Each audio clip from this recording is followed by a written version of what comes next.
Welcome to the Prospective Doctor podcast, brought to you by Med School Coach. Each week we cover topics related to the pre-med journey to medical school and beyond, from the MCAT to completing your application and from starting medical school to choosing a specialty. Our podcast will provide essential information for anyone contemplating a career in medicine. Hello. Welcome. Hi, thank you. So the scenario that I understand is that I am a physician and I'm taking care of a patient that's in a vegetative state. And the husband of the patient would like to withdraw the feeding tube. And I'm asked, as the patient's physician, what should I do? Is that correct? Correct. Okay, thank you. So I would start off with this situation by understanding that this is a very difficult situation. And this is difficult for the patient, depending on how much the patient can actually perceive, the husband, of course, even the healthcare workers that are taking care of the patient. It is a very difficult situation. First, what I'd like to do is talk with the husband and sit down with him and ask him why he wants to pull the feeding tube. I think as healthcare practitioners, we have a lot of assumptions, and we may just assume that he wants to pull the feeding tube because he doesn't want her to live this way anymore. However, I don't know that for sure. So I'd like to sit down and talk with him and just kind of figure out why he wants to remove the feeding tube. Maybe he doesn't fully understand the implications of it. Maybe he can't afford it anymore to keep her on the life support.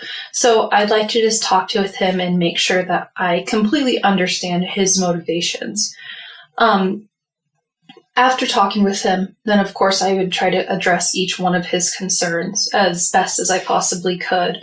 And if I hadn't done so already, I would like to make sure I knew very much about her condition. Is there any expected recovery for her? What kind of function does she have?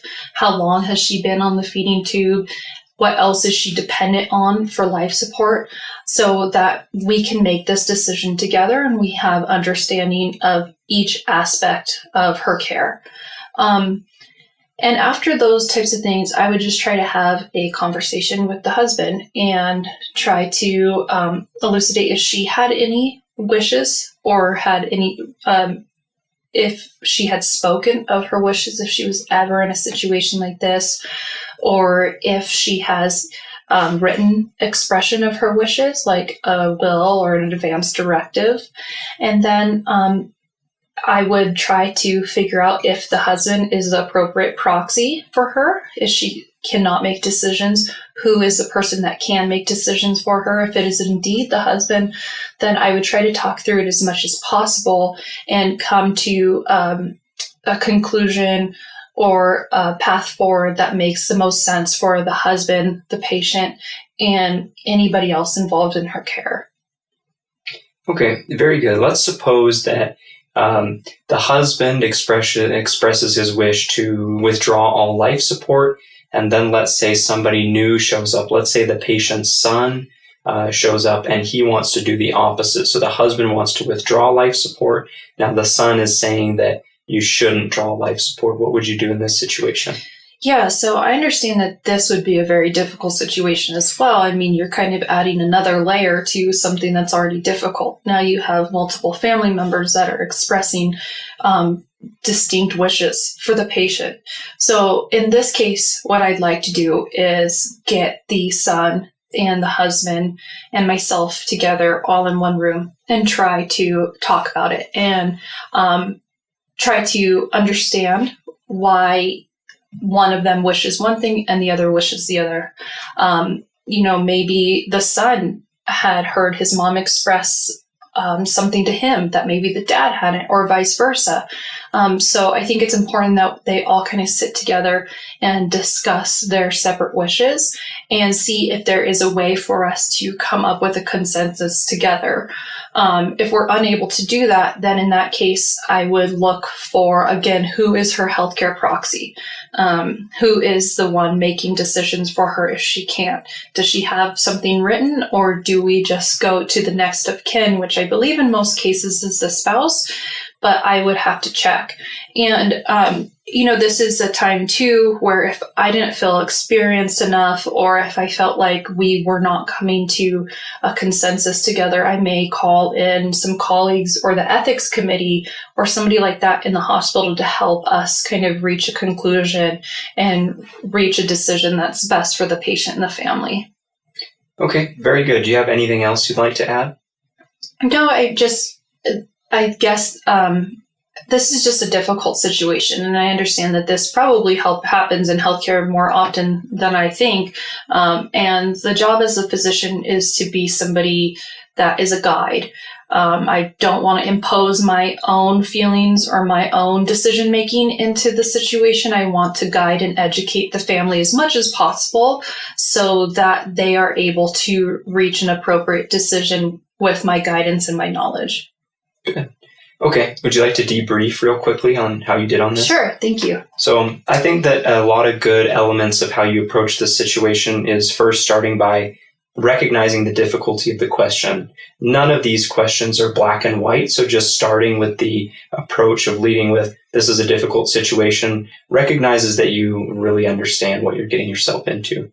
I like that you started by avoiding assumptions. And then probably one of the best tricks you're using with this kind of interview technique is the maybe this, maybe that. And that kind of opens up new scenarios. So you're not just presenting one idea, you're walking yourself through multiple ideas, which is good because it expresses a lot of how you're thinking, but it also fills up some of the time that you're talking to. I like that you understand or try to understand the medical problem as well, too, at least recognizing that you need to know more about the prognosis and the history. And then importantly in this situation, especially ethically speaking, is understanding what her wishes are, like advance directives and things like that. Ultimately, I think you handled the new situation well, too, by reframing the issue that is now even more difficult than it was to begin with, and the idea that it's not your decision to make, but you're just leading the discussion. So I think all of those elements are really the key to answering these questions. Great. Cool. What do you think? Yeah, I think it's a really difficult question. And I think that the point here, again, as I kind of summarized in the end, is as a physician, we never want to interject our own feelings, our own emotions. Our job is to really help guide patients and their families. So I think that's important in this type of situation where you could have an emotional driven response, but try to leave that aside and just proceed objectively as much as possible. Yeah, great. Hi, good morning. Hi. Hi. So my understanding is this question is about the pros and cons of a needle exchange program. Is that right? That's correct. So just to summarize what a needle exchange program is, these are typically programs that are designed in cities where people can bring in their used needles to get fresh needles, really no questions asked. Is that correct? That's correct. Mm-hmm. So some of the pros here are that with intravenous drug use, there's a lot of risk for spread of diseases like HIV and hepatitis and other bloodborne diseases. So by providing a free needle exchange program, this should theoretically decrease the spread of these diseases since people would be using fresh needles. So that's probably the biggest pro of the situation. Some cons might be that some people might think that this is encouraging drug use or otherwise illegal activity by somehow condoning the behavior by offering a resource for it. Mm-hmm. I think maybe another pro to this situation is that people that are intravenous drug users or otherwise illegal activity are often not comfortable seeking medical care. So this is an opportunity for healthcare workers to at least exchange in some kind of dialogue with these people. So even if they're picking up a needle, there's an opportunity for more resources like education, access to healthcare screenings and things like that that would otherwise be unacceptable to these people. Mm-hmm. I think maybe another one of the cons is that you open up perhaps some legal responsibility in the issue. Is that what is the city's responsibility, or if it's a physician-run facility, what are their responsibilities in educating these people or treating them if they come across different medical issues with these people? Okay, great. So let's say that there's a needle exchange program that's going on in a certain city. And as you mentioned, there's certain legal responsibilities or implications in these situations. Let's say the clinic is ran by a physician and the physician authorizes that exchange of needles, and the physician distributes needles, and a patient comes in, gets fresh needles, and then goes out, uses them for intravenous heroin and overdoses and dies. Whose responsibility is that?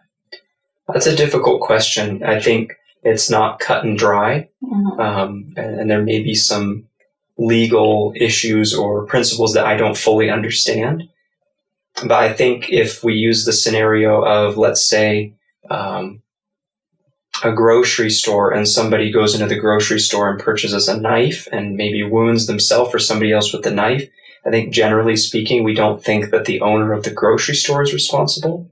It's the responsibility of the person that purchased it. That being said, I think physicians are held to a much higher standard. So supposing that the physician was in charge of the clinic with the free needle exchange, I think if they did their due diligence to provide resources and education and safe usage of the needle, then ultimately it's not their responsibility. That being said, I can see where there might be a gray zone here. Ultimately, I think it's not the responsibility of the physician or anybody in the clinic. It was simply up to the person, whether they got a clean needle from the clinic or a dirty needle from somewhere else. They made the decision, and I think it's just an unfortunate circumstance. All right, great. So let's debrief a little bit here. Overall, I think that you did a good presentation as far as repeating the question, making sure that you knew exactly what this was asking. I think that's important here because as a pre-med, you can often get mixed up on some details or maybe not even fully understand what the question is asking. So I think that was really good that you took the time to make sure you understood what was being asked of you before starting to answer. You did a nice job of talking about the pros and cons and kind of just staying straight to what the question is asking here instead of, going off into different scenarios or kind of putting your own 2 cents into it. You really just talked objectively about the pros and cons.